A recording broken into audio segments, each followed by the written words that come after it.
എന്തുകൊണ്ട് കേന്ദ്ര ഗവൺമെന്റ് അത് ചെയ്യുന്നില്ല? ബില്ല് പരിഗണിക്കുന്ന കാര്യം മാറ്റിവെക്കുന്നതല്ലാതെ ബില്ല് വിശദമായ പരിശോധനയ്ക്ക് വിടാൻ നിഷ്പ്രയാസം കഴിയും. അപ്പോൾ അത് ചെയ്യാതിരിക്കുമ്പോൾ ഒരു സംശയവും വേണ്ട, ബില്ല് വിശദമായ പരിശോധനയ്ക്കും അതുപോലെ മൈക്രോ ലെവൽ സ്ക്രൂട്ടനിക്കും വേണ്ടി വിശദമായ പരിശോധനയ്ക്ക് വിടാൻ ഗവൺമെൻറ് ഉദ്ദേശിക്കുന്നില്ല. മറിച്ച് കേരളത്തിൽ ഏപ്രിൽ മാസം 9 നടക്കുന്ന നിയമസഭാ തെരഞ്ഞെടുപ്പ് കഴിഞ്ഞതിന് ശേഷം പിന്നെ വരുന്ന പാർലമെന്റിന്റെ സെഷനിൽ, അടുത്ത വർഷകാല സെഷനിൽ, മൺസൂൺ സെഷനിൽ ബിൽ അവതരിപ്പിച്ച് പാസ്സാക്കാനായിരിക്കും ഗവൺമെന്റ് പരിശ്രമിക്കുന്നത്. അതല്ല, ഈ ഉയർന്നു വന്ന പ്രതിഷേധത്തിന്റെ അടിസ്ഥാനത്തിലാണ്. ഇപ്പൊ തന്നെ മന്ത്രിയും ഗവൺമെന്റും ഒക്കെ പറയുന്നുണ്ട് കേരളത്തിലെ BJP ഘടകത്തിന്റെ നിർബന്ധിതമായിട്ടുള്ള നിർദ്ദേശത്തിന്റെയും ആവശ്യത്തിന്റെയും അടിസ്ഥാനത്തിലാണ് എന്ന്. അങ്ങനെയാണെങ്കിൽ എന്തുകൊണ്ട് ഈ ബിൽ പാർലമെന്ററി സമിതിയുടെ പരിഗണനയ്ക്കും പരിശോധനയ്ക്കും വിടുന്നില്ല? ശരിക്കും ചെയ്യേണ്ടതല്ലേ? പാർലമെന്ററി ജനാധിപത്യ മര്യാദയനുസരിച്ച് വളരെ കോൺട്രവേഴ്സ്യലായിട്ടുള്ള, വിവാദപരമായിട്ടുള്ള ഒരു നിയമം അതിശക്തമായ വിയോജിപ്പും പ്രതിഷേധവും രാജ്യത്ത് ഉയർന്നു വന്നിട്ടുള്ള പശ്ചാത്തലത്തിൽ, പാർലമെന്റിനകത്തും പുറത്തും ഉയർന്നു വന്നിട്ടുള്ള പശ്ചാത്തലത്തിൽ ബില്ല് പാർലമെന്ററി സമിതിയുടെ വിശദമായ പരിശോധനയ്ക്ക് അയക്കുക എന്ന് പറയുന്നത് അംഗങ്ങളുടെ അവകാശമാണ്, നിയമനിർമ്മാണ പ്രക്രിയയുടെ പ്രധാനപ്പെട്ട ഘടകമാണ്. അത് ചെയ്യാതിരിക്കുകയും ബിൽ ചർച്ചയ്ക്കെടുക്കാതെ അടുത്ത സെഷനിലേക്ക് മാറ്റിവെക്കുകയും ചെയ്യുന്ന കേവല നടപടി മാത്രമാണ് ഇന്ന് ഗവൺമെന്റ് ചെയ്യാൻ ഉദ്ദേശിക്കുന്നത്. അതുകൊണ്ട് പ്രശ്നം പരിഹൃതമാകുന്നില്ല.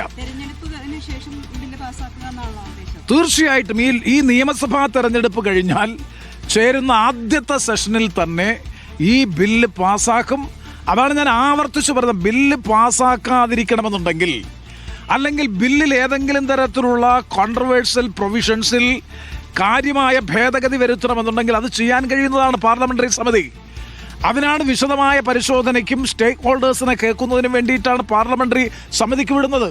അപ്പൊ പാർലമെന്ററി സമിതിക്ക് വിടുക എന്നുള്ളത് നിഷ്പ്രയാസം എന്നൊരൊറ്റ മോഷൻ മുഖാന്തരം ഗവൺമെന്റ് ഞങ്ങൾ സപ്പോർട്ട് ചെയ്യും. ബില്ല് വിഡ്രോ ചെയ്യാൻ ഗവൺമെന്റ് തയ്യാറാകാത്ത സാഹചര്യത്തിൽ, ബില്ല് വിശദമായ പരിശോധനയ്ക്ക് പാർലമെന്ററി സമിതിയുടെ പരിഗണനയ്ക്ക് വിടണമെന്നുള്ള ആവശ്യം ഗവൺമെന്റ് അംഗീകരിക്കാതിരിക്കുമ്പോൾ മനസ്സിലാക്കാൻ കഴിയുന്നത് അതേപടി നിലവിലുള്ള ഡ്രാഫ്റ്റ് ബിൽ അതുപോലെ തന്നെ വരുന്ന സെഷനിൽ പാസ്സാക്കുമെന്നുള്ളതാണ് ഗവൺമെന്റിന്റെ വാക് പ്രയോഗത്തിൽ നിന്ന്, അല്ലെങ്കിൽ ഗവൺമെന്റിന്റെ നിലപാടിൽ നിന്ന് മനസ്സിലാക്കാൻ കഴിയുന്നത്. എന്തുകൊണ്ടാണ് ഇതിപ്പോൾ ഈ അവതരണവും ചർച്ചയൊക്കെ മാറ്റിവെച്ചത്? അതെന്താ മനസ്സിലാക്കുന്നത്? അവതരണവും ചർച്ചയും അവതരിപ്പിച്ചു കഴിഞ്ഞു.